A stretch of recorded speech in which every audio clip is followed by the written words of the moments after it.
көктемнің алғашқы бірінші күнінде алғыс айту күні болады. Оны барлықтарыңыз білесіздер. 2016 жылы 14 қаңтарда Қазақ Халқы Ассамблеясы құрылғаннан кейін осы бірінші наурыз күнін жариялаған. Оның басты мақсаты неде?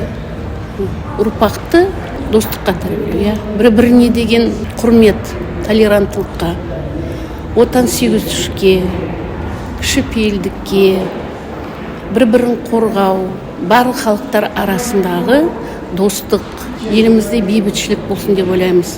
Сондықтан мен өзім осы аналар кеңесінің атынан осындай біраз үлкен шара өткізіп жатырмыз. Халқымызға, елімізге, Шығыс Қазақстан жеріне мен барлық халқыма, еліме, жұртыма, отаныма деген сияқты рахметімді айтамын, алғысым шексіз.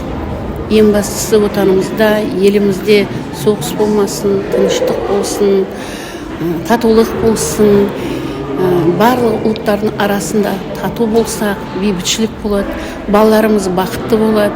Сондықтан алғыс айту күні өте ерекше. Текке айтпайды қазақ халқында, осы наурыздың бірінші күні күннің шұғыласын жарқырап шыққан күні алғыс айту күні арналған деп. Енді бүгінгі шараны енді өзіміз осы жердегі үлкен кішілерге, апаларға, аталарға, халық ассамблеясы, Шығыс Қазақстан халық ассамблеясының мүшелеріне, бүкіл халқымызға, Шығыс Қазақстан жерлерінің бүкіл жұртшылығына біріншіден алғысымды айтамын. Уақыттарын бөліп, кішкентай болсында осындай шараға қатысып отыр.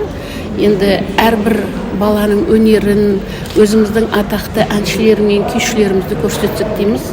Алғыс айту күні осындай шаралармен әр уақытта жалғаса берсе, біздің күніміз шуақты, бақытты, бейбітшілік өмірі болады деп ойлаймын.